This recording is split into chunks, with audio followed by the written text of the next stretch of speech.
मध्य प्रदेश के दमोह में लुटेरी दुल्हन पकड़ी गई है। पुलिस ने इस पूरे मामले का खुलासा किया है। शादी के नाम पर निकली दूल्हे को ठगने वाली दुल्हन, लोगों को ठगने वाला गिरोह जो था वो पर्दाफाश किया। पुलिस ने 3 आरोपियों को गिरफ्तार किया है।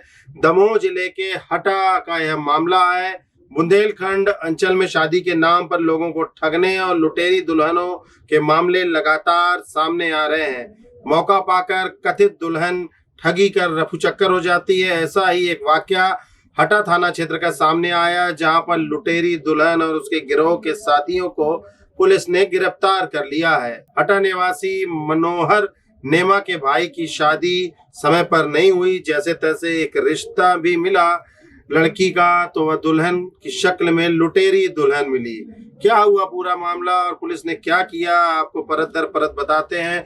2 आरोपियों को पुलिस अभी भी इस मामले में जो है तलाश कर रही है। 3 लोगों को गिरफ्तार किया है। एसडीओपी हटा ने पत्रकार वार्ता करते हुए बताया कि मनोहर नेमा हटा द्वारा शादी के नाम पर ठगी की शिकायत की गई थी, जिसमें एक महिला का नाम सामने आया है। उसने अपने गिरोह के साथ मिलकर विवाह कर लिया, फर्जी दस्तावेज, आधार कार्ड तैयार कराए और फिर विवाह के अगले दिन भाई का एक्सीडेंट का बहाना बताकर घर जाने की बात की और वह रफू चक्कर हो गई।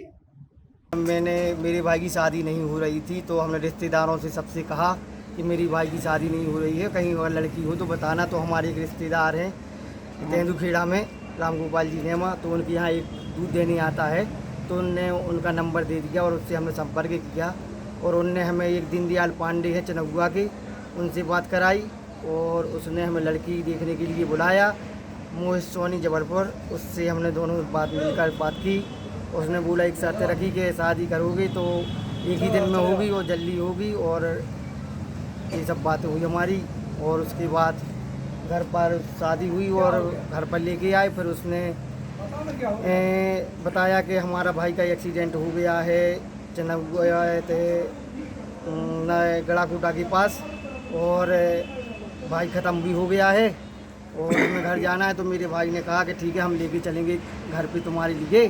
तो अपन ने बोला एक वीडियो कॉल करो या फ़ोटो मंगवाओ उसकी, सबकी या कुछ भी, तो उन्हें भेजी नहीं है। बस इतना ही हुआ है। फिर क्या हुआ? उसके बाद ये हुआ कि फिर हमने यहाँ थाने में आके रिपोर्ट की। ये दमोह जिले में थाना हटा के अंतर्गत मनोज नेमा नाम के व्यक्ति द्वारा शिकायत की गई थी कि उसके साथ विवाह के संबंध में ठगी हुई है, जिसके उपरांत जांच में ये पाया गया कि रेखा तिवारी, परिवर्तित नाम जो कि असल नाम उमा लोधी है, उसके द्वारा और उसके गिरोह के साथ मिलकर मनोज नेमा के साथ ठगी कर विवाह किया गया। एक कूटरचित दस्तावेज, स्टैम्प पेपर और फर्जी आधार कार्ड का यूज़ कर जो उसके नाम पर नहीं था, उसका यूज़ करके उसके द्वारा उसके साथ विवाह किया गया। और विवाह के अगले दिन ही वह अपने घर जाने की बात करने लगी और अपने भाई का झूठा एक्सीडेंट की बात कही। तो उस संबंध में जब तस्दीक की गई तो उसके साथ उसके ये दस्तावेज चेक किए गए जो कि झूठे पाए गए। उस पर से इनके जो गिरोह है उसमें मनोज सोनी, मोहित सोनी और सचिन तिवारी, रम्मू लोधी, दीनदयाल पांडे के विरुद्ध अपराध पंजीबद्ध किया गया। धारा 465, 67, 468 और 471 में 120B में अपराध पंजीबद्ध किया गया।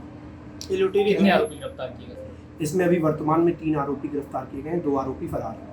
सर, गिरोह ने कहाँ लोगों के साथ ठगी की है, क्या खुलासा हुआ है? इसमें वर्तमान में जो हटा में ठगी की गई है उसका खुलासा हुआ है और एक और पुलिस के संज्ञान में आया है जो कुमारी थाना क्षेत्र में सगौनी में जो उनके द्वारा ठगी की गई है, और एवं विवेचना में अन्य ठगियों का पता करने का प्रयास किया जाए। पटियाला ब्लॉक के मगरौल की जानकारी आई थी, मगरौल में भी ठगी की है। हाँ, अभी वर्तमान में इनका कल PR लिया जाएगा अभिरक्षा में लेकर। उसके बाद इनसे पूछताछ कर और कहाँ इनके द्वारा जो दस्तावेज कैसे बनाए जाते थे और इनके द्वारा कहाँ इनकी गैंग में कैसे किन लोगों को कैसे संपर्क किया जाता था, लोगों को चिन्हित किया जाता था, जिनकी शादियां नहीं हो रही थी उनको किस प्रकार से चिन्हित किया जाता था, इस संबंध में संपूर्ण विवेचना की जाएगी। कब से है गिरोह संचालित है, कब से ये अंजाम दे रहा घटना? अभी वर्तमान में तो यह 2-3 महीने से है ग्रुप एक्टिवेटेड, और पूर्व की इनकी जानकारी निकलवाएंगे।